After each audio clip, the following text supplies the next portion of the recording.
श्री सद्गुरु देवाय नमः। भाइयों बहनों, जीव को कभी भी भगवान के नाम से विमुख नहीं होना चाहिए, चाहे वो कहीं भी किसी भी हाल में क्यों ना हो। भगवान का नाम हमेशा उसका साथ देगा। भगवत नाम प्रेमी भक्तों से यह बात इस दास ने सुनी है। प्रभु का नाम भव सागर पार कर देता है, तो यह संसारिक चीजें क्या है। आज जो कथा मैं आपको सुनाने जा रहा हूँ, यह कथा गीता प्रेस के कल्याण अंग से लिया गया है, जिसमें राजेंद्र प्रसाद शर्मा जी ने भगवान के नाम के चमत्कार की एक सच्ची आपबीती प्रस्तुत की है। इस कथा को पूरा जानने के लिए इस वीडियो को आखिर तक अवश्य देखिएगा।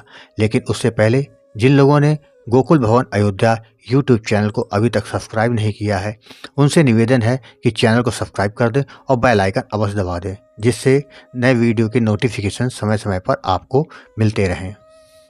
राजेंद्र प्रसाद जी ने बताया कि यह घटना जून 1998 ईस्वी की है। मैं उस समय एक राष्ट्रीयकृत बैंक में अधिकारी के पद पर ग्रामीण क्षेत्र में तैनात था। वैसे मैं अजमेर राजस्थान का रहने वाला हूँ। मेरे वृद्ध माता पिता की बद्रीनाथ, केदारनाथ एवं द्वारकानाथ के दर्शन करने की तीव्र इच्छा थी। अतः उनकी इच्छा को सिरोधार कर मैंने उनको उपयुक्त स्थानों पर ले जाने का संकल्प लिया।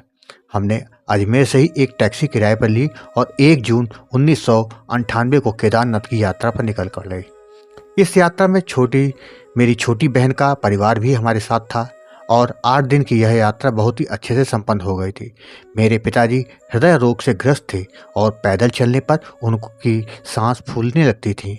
इसलिए मुझे चिंता थी कि पहाड़ी और चढ़ाई वाले रास्ते पर ये चढ़ पाएंगे कि नहीं। किंतु इस पूरी यात्रा में वे पूर्ण रूप से स्वस्थ और भगवान केदारनाथ की कृपा से हमारी यात्रा निर्विघ्न संपन्न हो गई। 8 जून को हम वापस अजमेर पहुंच गए।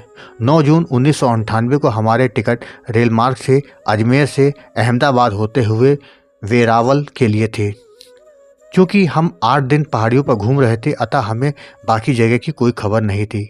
जब हम 9 जून को की यात्रा की तैयारी कर रहे थे, उसी समय ज्ञात हुआ कि गुजरात में सोमनाथ और द्वारका की तरफ भारी तूफान आने की घोषणा हुई है।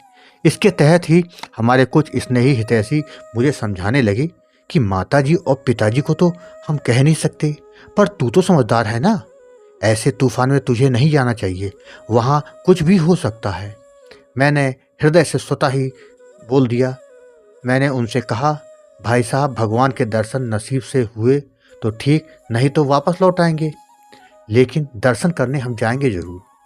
हम निर्धारित समय पर रेलवे स्टेशन पहुंच गए।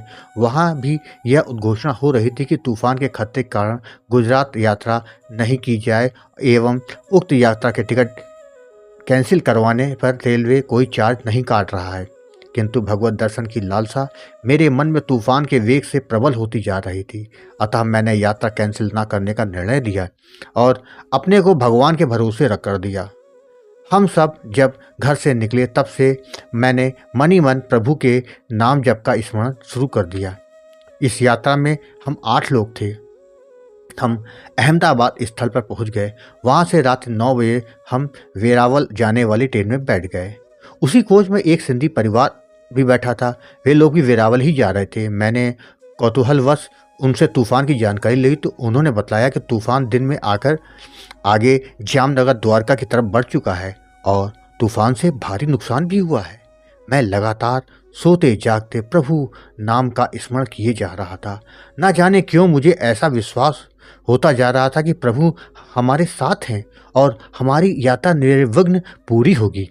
हम प्रातः वेरावल स्टेशन उतरे, वहां से सोमनाथ पहुंचे। रास्ते भर तूफान की तबाही के मंजर देखते जा रहे थे, जो रोंगटे खड़े कर देने वाले थे। जब मैं सोमनाथ द्वारका ट्रस्ट द्वारा निर्मित भवन में कमरे बुक कराते समय वहां के प्रबंधक महोदय ने कहा कि कमरे तो बुक करवा लो, लेकिन बिजली और पानी नहीं है, अतः इनके लिए हमें परेशान नहीं करना। मेरे मुंह से अनायास ही निकल पड़ा कि प्रभु की कृपा होगी तो उसकी भी व्यवस्था हो जाएगी। कमरे पर आकर परिवारजनों को थोड़ा विश्राम करने के लिए कहकर मैं चाय पानी की व्यवस्था करने लगा। किंतु जब मैं चाय लेकर आया तो उसी समय प्रभु की कृपा से बिजली आ गई। यह देख मैनेजर साहब ने मुझसे कहा, आपने ठीक ही कहा था, प्रभु कृपा से बिजली आ गई है। मैं मोटर चालू कर रहा हूँ, आप स्नान आदि से निवृत्त हो जाएं और पीने का पानी भी ले लें। हमने नित्य क्रिया से निवृत्त हो सानंद सोमनाथ भगवान के दर्शन किए और आरती दर्शन का लाभ प्राप्त किया। तत्पश्चात मैंने द्वारका के लिए बस के बारे में पता किया तो ज्ञात हुआ कि सुबह 7 बजे गुजरात रोडवेज की बस है। रात्रि विश्राम कर हम लोग सुबह बस में बैठ गए। सोमनाथ से द्वारका के बीच करीबन 250 किलोमीटर के सफ़र में हमने तूफान की विनाशकारी लीलाएं देखी। पूरे रास्ते शायद ही कोई वृक्ष ऐसा हो जिसे क्षति न पहुंची हो। टेलीफोन और बिजली खंभे धराशायी थे।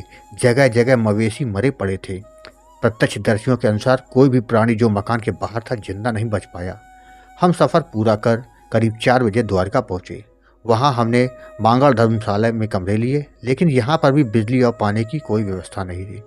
प्रबंधक महोदय राजस्थान के डीडवाना के ब्राह्मण बंधु थे और बहुत नेक एवं भले इंसान थे। जब उन्होंने मेरा परिचय जाना कि मैं भी ब्राह्मण हूँ और अजमेर का रहने वाला हूँ, तो उन्होंने स्वतः ही कहा, देखो साहब, लाइट तो मेरे बस में नहीं, लेकिन पानी की आपको ज़रूरत पड़े तो अब बता देना, मैं टैंक से निकाल दूंगा। साथ ही उन्होंने अपने यहाँ से तत्काल पीने के पानी की व्यवस्था कर दी। मैंने सोचा कि कल सुबह बेंट द्वारका के टिकट बुक करवा लूँ। धर्मशाला के बाहर ही टिकट काउंटर था। मैं वहाँ गया तो सज्जन बुकिंग करा रहे थे। वे बोले कि कम से कम 15 टिकट की बुकिंग होगी तभी बस आगे जाएगी और भेंट द्वारका के लिए स्टीमर नहीं चल रहे।